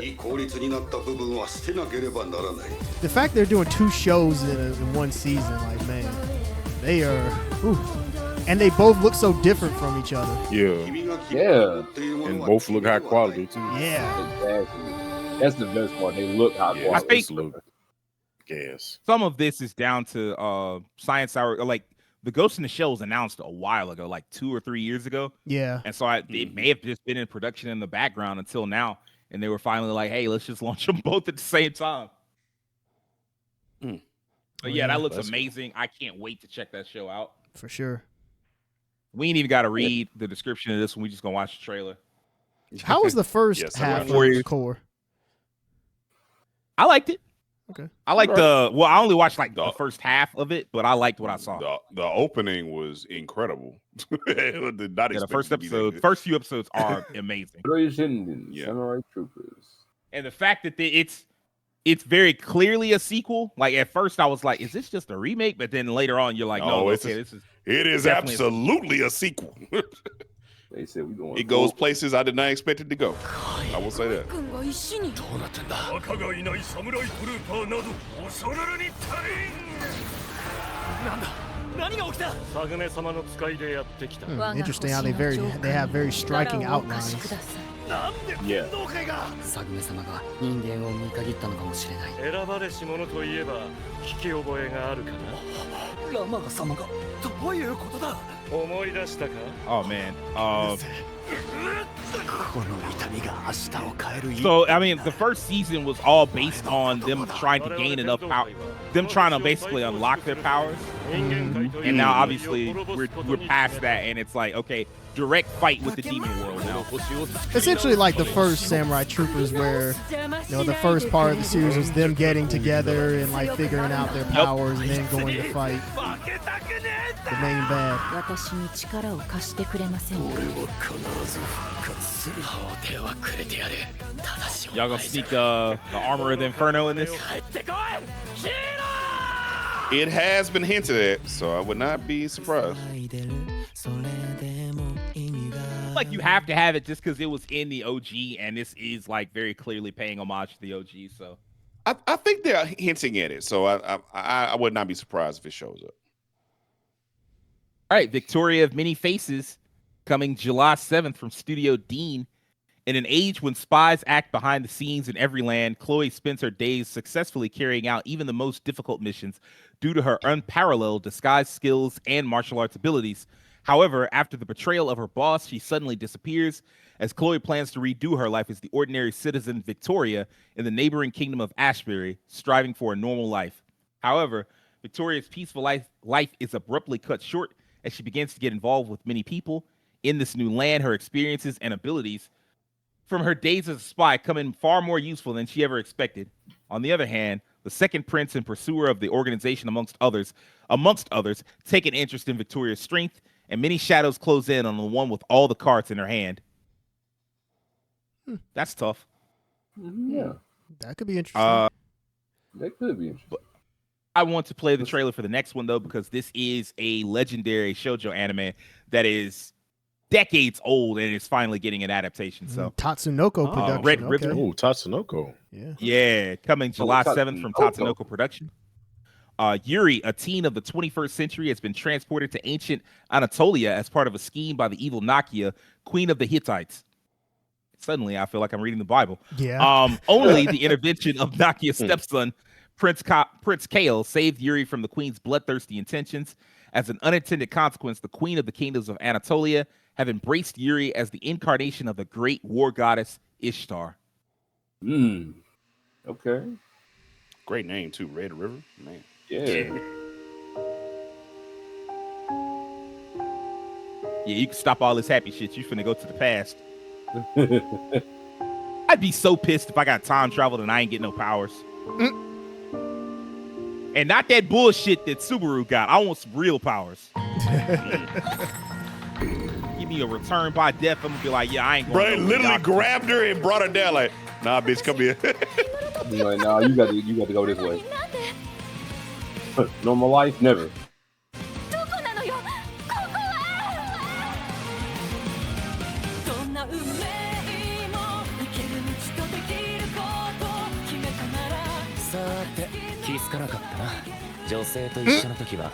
Oh Lord. Nice. You're not gonna convince me it was necessary for you to get that close to her. I know her. Only people that old really care.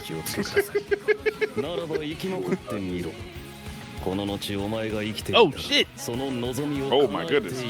That's why I said I'd have to have some powers. You're not just gonna send me to the past and I gotta confront like war and all this destruction and bullshit. You just a regular nigga, like, nah. You better have some character, some swag. Some aura. First of all, how you speak the language? You Japanese? You with the Hittites? What's going on? You know they gonna hand wave that shit in a minute. So this is essentially supposed to take place in kind of like the Middle Eastern, North African area, right? Correct. Yeah. I will say probably my only issue so far is everybody looking a little too light. The color. Yeah, I was thinking the same thing. I'm glad y'all said that. And there's only a few I remember when I was shocked when Yu-Gi-Oh actually made them people dark skinned in Egypt. I was like, oh my God. Y'all actually did it. I'm gonna go ahead and send y'all something to look at later in the meme chat. Gotcha. Okay. Okay. I got you. Moving on. I don't really care. Like, did y'all watch Cleaver Test? Like, did you stick with Cleaver Test, Keen? No, I only watched about 3 to 4 episodes. I liked it though. I didn't hate it. Okay. I liked it. Cleaver Test Season 2 coming July 8th from Le Duce. One of the Lords of Dark Beasts, Cleaver Test's reign shatters when he revives a hero he personally slayed and adopts an orphaned humanoid baby, the last hope to save a dying world. Now bound together, what fate awaits this unlikely trio? So that's Season 2 finally coming out. Season 1 was like last year? Yeah, I think you're right. It hasn't been long, I'll put it that way. They made another season of Tanya the Evil? Yeah, well, I'll put it this way. It's been years. We've been waiting on Season 2 for years. So, like, this should have been... It's been a long time. That's why I was saying, like, dang, it's been a long time. Yeah, this show came out, like, pre-2020, I think. Yeah, I believe so. Right? 2017. Yeah, it's been almost 10 years. That is crazy. It was popular too, so I don't know. She also showed up in Isekai Quartet, so I don't know why it took them so long, but I am glad that Season 2 is finally happening. Yeah, I'm kind of glad it's happening too, but man, it took a while to get here. I wanted to watch this after watching CJ the Champs. Oh yeah, his video of it was funny. I just wanted how the show started off, and I was like, oh, that's what this is. I thought it was something completely different. Yeah.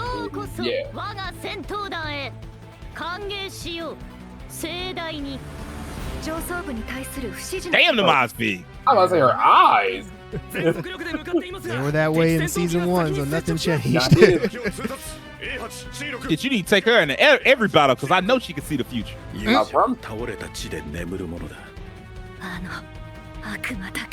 This gives a very Attack on Titan vibes with like the militaristic stuff, and they got like these. You say that you said Attack on Titan, and that person they just showed on screen is voiced by Mikasa.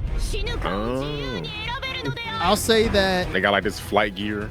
Yeah, I'll say that outside of the main character being a little girl, like it takes the military aspect of itself very seriously.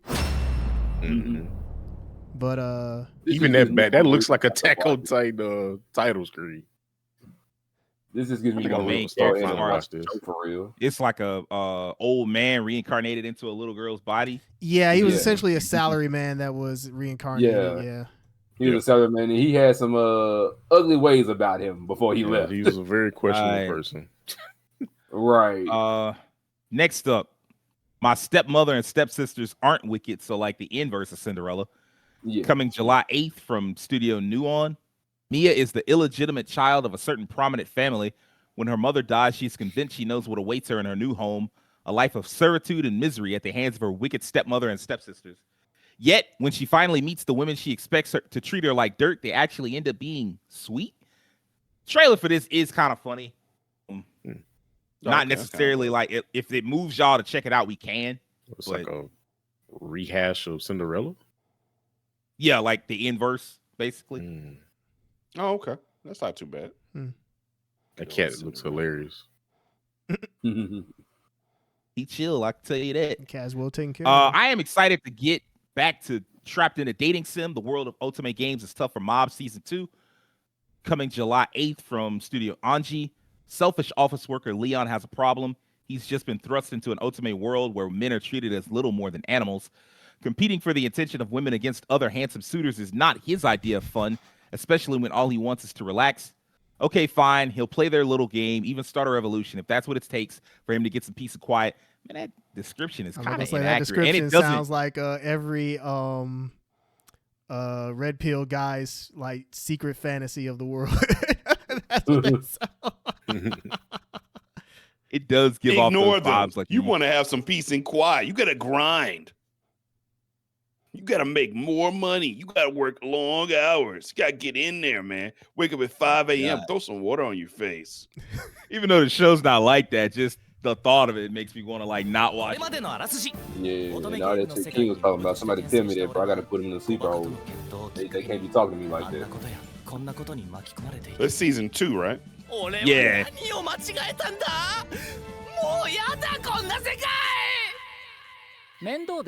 Why does he look like a very unserious Lelouch?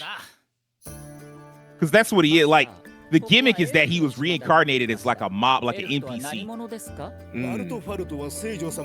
So he looks generic even compared to like some of the other people in the game.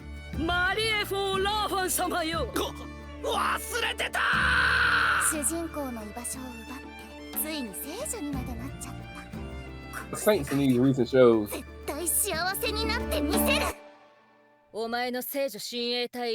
Bro, how many Saints we gonna have? God, dog. See what I'm saying? So many Saints, that is bro. a good It's a lot of point. Saints. So many Saints. Every Saint but Saint Seiya, dog. Black and yellow, black and yellow, black and yellow, black and yellow. Fair enough. That's why he didn't win that Super Bowl that year.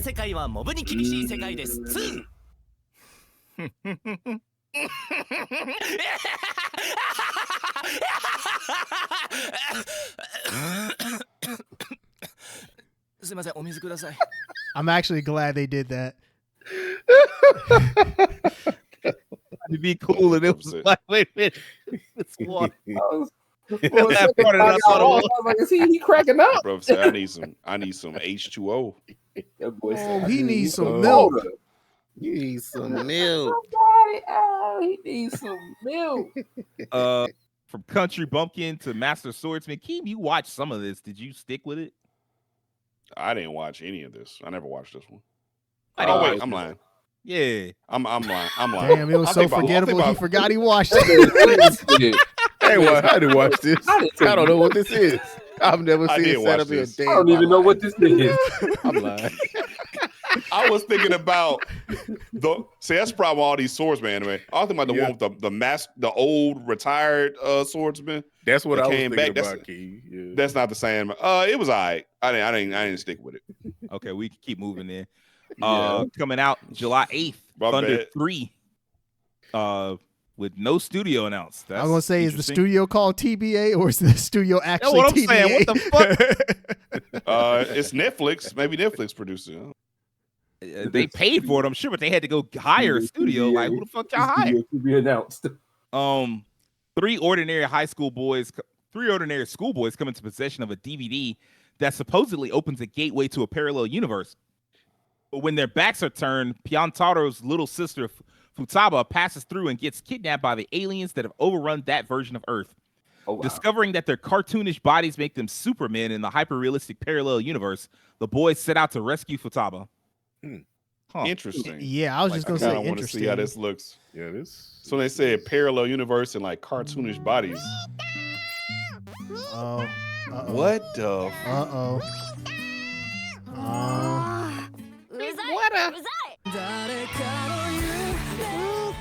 You know what? I see why the studio is TBA.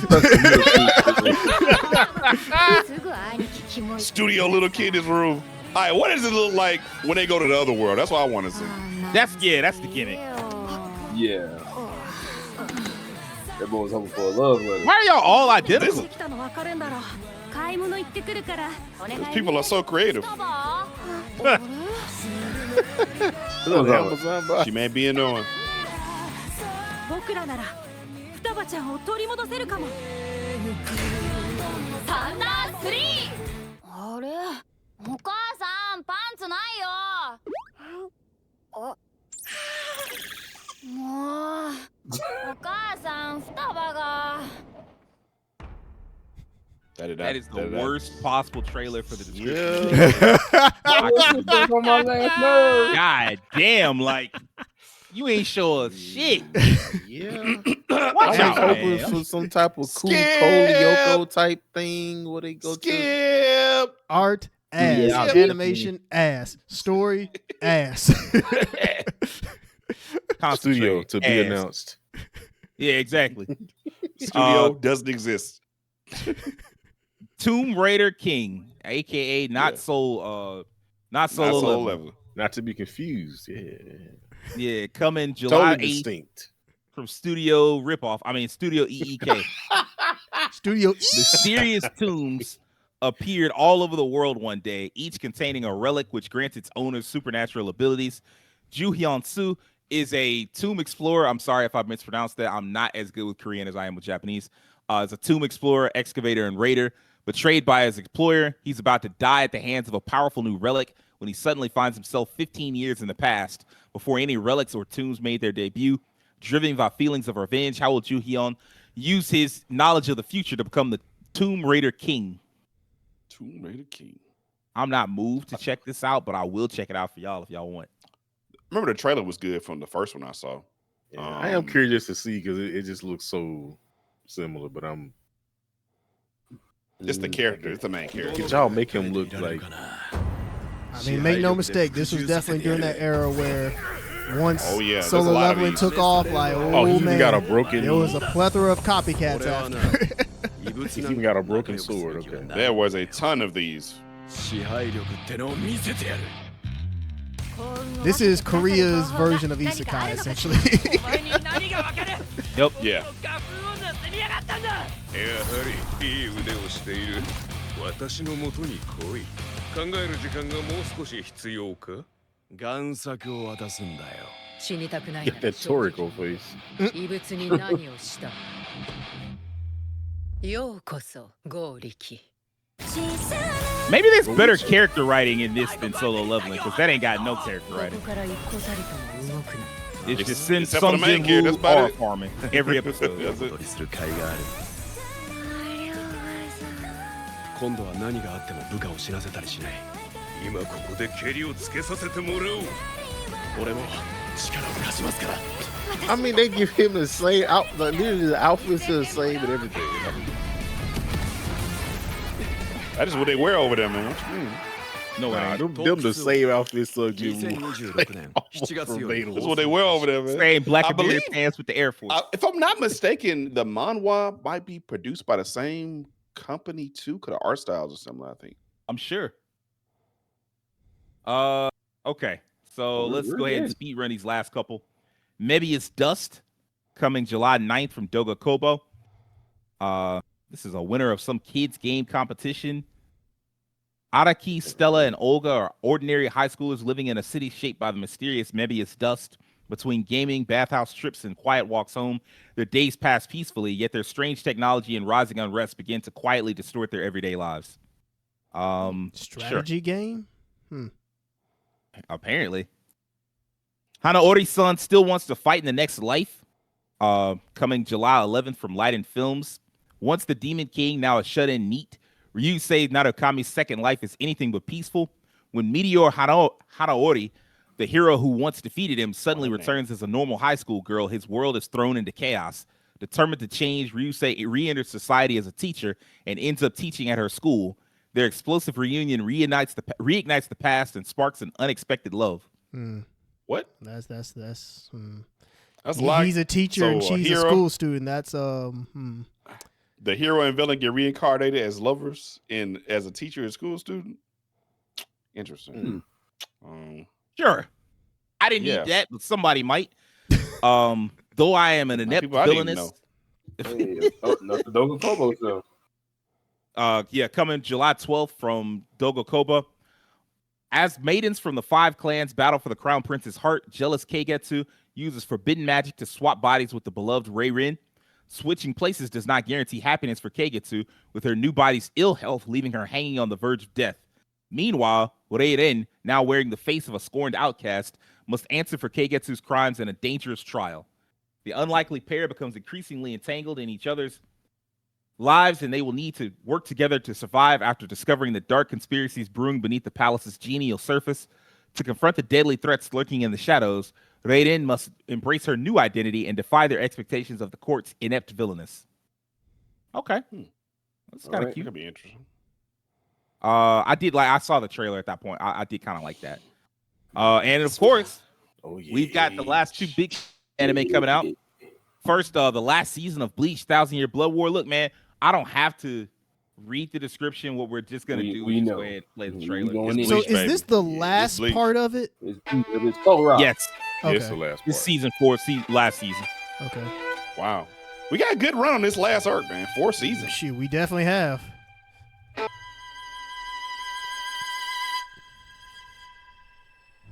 Mada, 覚悟なんて出られるほどクズでもね。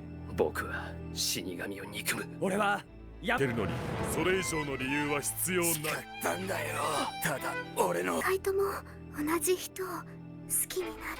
ありがとう、黒崎くん。勝たなきゃいけねえから戦ってんだ。見せてやるよ。これが最後の月が天使。 Man, they going crazy with the direction, huh? 守る道を選んだんだ。 Are they ever? 全部守るために俺以外の誰かができたとしても。 Damn, that shit sounds hard. I'm not gonna lie. If they were to remake Bleach with this pacing and this art style, they probably would stop shitting on it as one of the big 3. People would stop trying to throw that bitch out the big 3.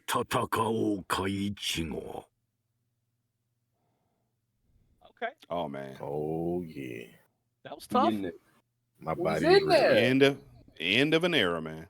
And then the Elusive Samurais come in July, some point in July from Cloverworks. That's pretty good. Shout out Studio Cloverworks. This anime is beautiful. This anime is beautiful. No, for sure. And also incredibly sad. Yeah, it's sad and weird and beautiful. There's beauty in the sadness. 仲間、武力、知力、勝つためのすべてを揃えて差し上げまする。 They're trying to make this shit look way more positive than it actually is. Oh, this is dark. 差しの勝負で賭けをしようか。逃げて隠れて力をつけて追ってきた鬼を打ち取るのです。 I did like in the first season when he had like the major fights. It almost felt like every major fight was like a boss fight. Yeah. そこのそのまたそこ。死の淵の淵に立たされてこそ英雄は輝く。さあ。 They definitely make it look very cheery, but just by what everything that was going on, it's like, yeah, this definitely seems like a lot. There's some darkness underneath. It started off with people burning. Cloverworks is very rapidly proving themselves to be just as good. Well, I think they have proven themselves to be just as good as action as they are in everything else.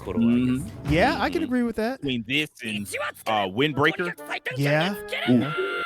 I think when they hopped on Spy Family and were able to kind of mix elements of everything, I think that's when they made that transition from being good at one thing to now being just kind of good at plenty of genres. I agree. Man, that's a lot of anime that we got through. Man, that's a lot to look forward to. A lot of stuff to look forward to. I don't care what genre you like, there had to be something for you unless you're just a mecha fan. But other than that, like there had to be something that you fucked with because it's some of everything there. But that's it for this week. What's the anime series that you're looking forward to with the most with the summer anime season? Next week, we'll be back with a glimpse at every game coming out in July. Until then, I need you to do me a few favors. If you like this episode, hit that like button. If you're new here, hit the subscribe button. And do me a personal favor from me to you. Have an excellent week. Peace.